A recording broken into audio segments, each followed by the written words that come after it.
I am going to set the 15 minutes. Right. Is everything ready to go? All right. 15 minutes. We got Big Al. This is a new one. I don't think I've ever done one with you. Us two, no, I don't No. think. Yeah, nah. So let's see how it goes. Could be the start of something special. It could be The next the generation. first and last. Big L and little S. Little S. Yeah.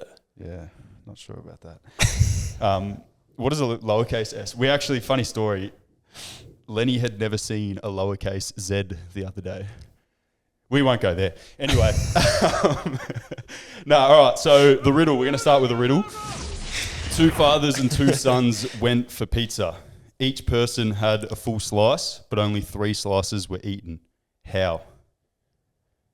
2 fathers and 2 sons each went for pizza.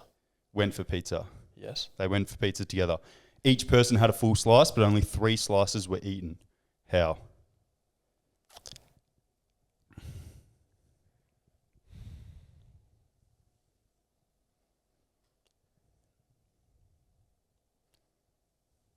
Sorry, say it again. The first bit. So 2 fathers and 2 sons went for pizza. Yep. Each person had a full slice, but only 3 slices were eaten. 2 fathers and 2 sons. I think it's a tricky one, this one. Yeah, I'm thinking like some kind of step family or something. But Interesting. apart from that, I don't think I have much. We might have to... No, this so is I've probably stitched you up. this is too difficult. It's too difficult. You're gonna have to bring this on to the No, next it's good. one, I We need to reckon. test where the difficulty... Yeah, I reckon. Yeah, it's fine. Yeah. On to the next. On to the next one. Yeah, that's. No. If you've got that, well done. Because Ju- that's Yeah. Do you reckon we give the answer? Yeah. So it was a grandfather, a father, and a son yeah. went for pizza. 2 fathers, 2 sons. See, I was on the right thing there, thinking about the family Yeah. lines. Yeah. Okay. Yeah. Yeah, you had some family tree drawn up in your head by the sound of things. Just, yeah. Okay, that's Tricky. No, it was a good one. Well, let us know in the comments how you went with that one. Anyway, so what I wanted to ask you, obviously, we got the encyclopedia of match betting sitting here, being yourself. And I wanted to ask you, talking a little bit about match betting, what are the major changes that you've seen in the match betting world since when you started to now? in terms of how much you can make, or how promos have changed, or the Whatever you want. promos coming to an end, as some people reckon. Yeah, No. it's a very general question. Yeah. Okay. Nail all those things if you want to talk about that. Obviously, you learn more as time goes on, so Mhm. you can kind of do better at what you're already doing. But honestly, the match betting scene hasn't really changed a whole lot over the last 3 years. Like, the money you can make, this is probably due to me knowing more, but I'd say you can make more money now than you could when I started 3 years ago, which Well, people would probably disagree with, as things like, I reckon the sign-up bonuses have definitely gotten thinner. So back then, I reckon there was about, if you sign up to every bookie with your set of accounts, you could maybe get 5 to 7, 8K of sign-up I reckon bonuses, at least. I reckon there were some if not bookies- more. I remember I signed up to Bet365, I think, deposited 100 and got like 400 in bonus Yeah. or something like that. Sportsbet, I remember seeing ads where it was like deposit 50, get 500 in Yeah. bonus. Fully ludicrous. I think that was a bit before my time, but even Yeah, I think it was. even when I started, True. like it was at least 5 to 7K, Yep. probably more. And you get these like reload bonuses every time, like you sign up and then you wait like a week and they give you more bonuses. Whereas now that's probably thinned out and there's maybe, I don't know, 2K of sign up bonuses for your accounts, which is a lot less. And if that's your only knowledge of match betting, then yeah, you probably can't make as much. But in my experience and what I teach, that's less than 5-10% of the money to be made in the match betting space. Yeah, 5 to 10%. So it's really just a cherry on top. Yeah, literally. Just some extra money on the side for literally no work. But in terms of the actual promos that we make money off, back 2-3 years ago, they probably were better promos, as in on racing, there was maybe, instead of just regular second, third promos, they had PointsBet used to do bonus back to 6, on like 6 races. And they do that a fair bit. And then there's a few other bookies doing like bonus back to 10th. Yeah, PointsBet were doing a 10th, yeah. Just stupid shit. Like, you don't really see that as much anymore, which... Do you reckon that scares people away? And that's why people think that match betting is dead. Like, obviously our community full well know, and we full well know. You know, I found myself on Reddit the other day, and it's probably about a month ago, and I was just interested to see what people were saying about match betting on Reddit, and they were like, nah, 5 years ago was when match betting was peak, now it's just dead. And so you just think that they just see no deposit offers, they're not getting ridiculous promos. Do you reckon they don't even realise that these promos, you can use money? Like, why do they believe this? I reckon you can nail that type of person down as someone who's jumped in match betting 5 years ago. They've nailed all the sign-up bonuses, pumped some promos real quick, and then they've got their accounts banned, and then they haven't been in the space. But put it in the too hard basket. Yeah. Being in the space, there's plenty of promos going around. I think, how many bookies do you reckon there was back then? There weren't many, you're I reckon right. it was sort of 25 to 40 when I started. You reckon? I reckon when I started there was 10. Yeah. All the big names, that's it. And now there's over 100 bookies. Over Over 100? Yeah. Damn. I think it's like 120 operators in Australia. 120. Yeah. That's insane. Is it decreasing, do you reckon, though? Because we've definitely seen over the last couple of weeks a number of bookies fall off the wagon, but then there's there's been a bunch of new ones that open up too. Yeah. So, yeah, it's a bit of a weird scene regarding the amount of bookies. But, like, there's... Where do you think it'll go in 2 years' time? Obviously hard to tell. I'd say it's too hard for them smaller bookies to keep their share of the market, as they just can't offer the promos and offer the, I guess, longevity of accounts to punters that Sportsbet and Ladbrokes and Tab can offer. So they'll eventually just run back the market, and them smaller bookies will just, it'll be too hard for them to continue operating. Yeah. But back to my point, I was saying that I reckon there's probably 70 bookies nowadays that you can have some kind of value from, make money from, which is a massive positive, which has only come up recently. Do you think it comes down to laziness? These people who say match betting's dead, it was peak 5 years ago. Is it just laziness, or they just don't know? They don't want to seek out the opportunity. Obviously, a big message we're pushing is go and get what is on offer. Use your resources. You don't know what you don't know. Is it a matter of that, or do you think it's something else? Or they just want the easier, it's like deposit offers, yes, but they don't necessarily understand EVs, so they can't utilize horse promos, or they're scared. Well, how many people out there do you reckon know how to turn over a bonus bet, know that you can turn a bonus bet into risk-free money, but don't know how to make money off any other promos? Because when I started, that's the only thing I knew how to do. If I didn't go hunt more information, then that's all I'd know. Yeah. I taught myself how to turn over a bonus bet, but if I don't learn anything else, that's all you're stuck with. And I literally sat there for, I reckon, 2 months going, fuck, is that it? Like, that's cool, but like, how do I? And I was trying to work out other ways to make money with it. And then do you reckon people get demotivated because they get that huge injection of cash instantly with the deposit offers, and then it's like, oh, what now? Yeah, 100%. Yeah, well, I reckon I made like a few grand, and I'm just sitting there like, fuck, I need more of this. And then if you don't work that out, then I can see how you'd be saying that match betting's dead. Yeah. Yeah, so interesting.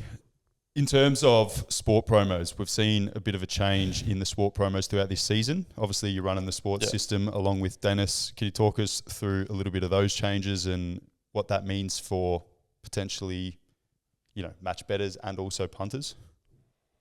Say that again. So the changes to sport promos, talk us through sort of how you've seen the sport promos change throughout the season. Obviously, we've gone into round 5 of the season. Yeah. How has that changed, and potentially the impacts that has for match bettors and punters? So the bookies tend to do this with seasons. They change the promos depending on what rounds it are and what big games they've got coming up, typically to lure punters in. So you'll see at the start of the seasons and like grand finals, and even this week for AFL Gather Round, you'll see bookies throwing all they got at you, offering everything. You'll see the ads everywhere. You'll see free hit multi here. Because they know people are guaranteed bonus back here, and they know people are watching the games. They know people are more likely to bet during these times. Mm-hmm. So if they can kind of lure them in, they're probably going to have them for the rest of the season. Yeah. Or more than they would. Do you reckon punters are aware of that? Yes. You reckon? If they probably thought about it, they would be. If they thought about it, yeah, it's a big if. I don't reckon they don't think about it. Yeah, I don't think they do. They would be if you told them. They'd be like, "Fuck yeah, that makes sense." Yeah. But yeah, in terms of like for match bettors, how that affects them, it's just regular seasons with betting. Like it goes through swings. You got your spring racing, which is the best period for racing match betting, and then you've got like NBA, which is NBA season, which is different to AFL NRL season in terms of sport promo betting. Yeah. But almost it's like, obviously we've run the winter sports service last year. The same thing happened last year. Start of the season heavy, come finals, picks up a little bit. It's a bit seasonal, Anzac Day, whatever. Those games, there might be huge promos. But there's still so much opportunity. It's almost like it's going back to the deposit offers and match betting 5 years ago. It was more in your face there, much like it is more in your face in the early rounds of the season. But there's still so much from the rest of the season. But people just have to go and find it, I suppose. Would you say like back then the deposit offers and all that shit was in your face? That was the main thing. Now it's like, back then you didn't have these free hit same game multis and these... No, they didn't have same game multis. Exactly, these racing offers. So do you reckon that's been the shift in terms of the match betting space? I'd say that's where they've tried to take it to more skill-based promotions. Well, there's a reason that shift happened though, because by law they weren't allowed to advertise deposit offers. Yeah. But even after that, they've obviously still offered deposit matches. They still do offer deposit matches. Yeah. But they've still shifted away from offering bigger deposit matches. Yeah. And I think that was probably from the bookies' point of view. It's like, hang on, people are starting to utilise these deposit offers too easy. Yeah. We need to still give them the carrot without...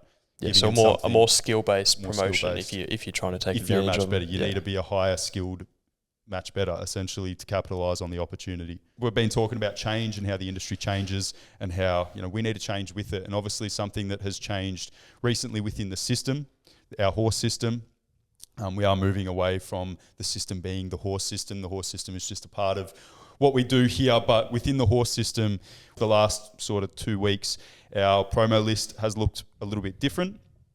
The way that we are, I guess, tipping is a little bit different. We have made some changes internally, and we have told people to be aware of these changes, but we haven't exactly explained what those changes are. So I think it is worthwhile to explain to people. Obviously, I went over to a member's house on Saturday, and he had some very positive feedback because he could see why the changes had been made. In short, we have provided more flexibility to ourselves on the promo list. In the past, we were heavily dictated to by the promotions if there was only sort of 3 bookies offering a promotion on a race. And that's been the same since the start of the system, hasn't it? No, we have had changes to the promo list since the start of the system for sure. To begin with, there were races where there was 2 promos available and we would tip 2 units on it. Yep. That was the early days. And you opened up to make it more easy to follow. Yeah, easier to follow, but we realised, hang on, like, if someone gets banned on sports bet... Yeah, as in, they can't follow. Yeah, so it wasn't sustainable. Yeah. So early days, we weren't as focused on sustainability, and we realised, obviously, we still were focused on sustainability, but we heavily focused on sustainability. We wouldn't tip 2 units unless there was sort of 5, 6, 7 bookies potentially covering that race. So we made that change pretty early, sort of mid-2021, I reckon. And then we made another change in terms of we started tipping 1.5 units or half units more regularly. To begin with, we only would over-tip like 2 units, 1 unit, or no units. We made the change to tip 1.5 units, once again, all data backed. Then made another change. We started tipping 3 units. So there have been these changes made throughout. And this is probably our most recent change in terms of providing more flexibility in terms of there might only be 4 bookies being offered on that race as well as bet backs or something. And in the past, we'd probably only tip 1 unit because of sustainability. But now we're looking to go, well, if the opportunity for 2 units with high EV play is there, we are going to tip 2 units there. And in another race where we might have 2 units planned with only 4 bookies, if there's nothing that we like there that isn't EV enough for us, we're going to say, we'll skip the race. So we're still going to outlay probably roughly the same Same units, units. probably less, realistically, But in a better suited races. but in better suited races. Is that the main reason for it? Is there other reasons? That's the main reason, Yeah. for sure. For sure. Definitely, it's something that we have been aware of for a reasonable period of time, but at the end of the day, sustainability is a heavy focus and has probably been somewhat holding us back from making this change. However, as the industry's changed and as we have adapted and obviously provided opportunities in Platinum Squad with the extra add-ons, Platinum members will know what I'm talking about. This has meant that we can shift that trade-off between sustainability and profit back towards the profit side of things, if that makes sense. Yep. So that's constantly a juggle is, profit, but we need to do it in a sustainable way. We can't make profit unless we're sustainable, Unless you have right? your accounts, yeah. So, and this is something that does come up. People are like, random pop-up services that we like to call them. Oh, our results are better. It's like, yeah, but you can't follow it. It's not possible to follow your service. Yeah. So that's something that obviously we're always continuously making that trade-off, and this is where the decision behind the recent changes comes from. So I think that's something, just wanted to be more transparent. For those with not the following, community. there's a very fine line between how much you can actually bet on promos and how much you can make. Obviously, if you bet more, you're going to make a shitload more money, but you may have your accounts for a month. Yeah. Whereas if you start betting way less, you may make less money, but you have your accounts for a longer term, meaning you potentially make a lot more money over the long term. Yeah. If you do it in the correct manner. Absolutely. And that's something, obviously, yes, you might make $2,000 in your first month, but how about you make $1,000 every month for 12 months? Yep. And what puts you in a better position? Nice. Anyway, I've gone a little bit over there. Cheers, Big Glenn. I don't think we did too bad. No, that was pretty good. Too easy. I don't think we need Tom. Nah. Too easy. Cheers, guys. So if you want to learn what match betting is and how to get started, there's a free course linked directly in the YouTube description. It goes for 60 minutes. It contains a number of videos explaining how it all works and how you can get started for free today.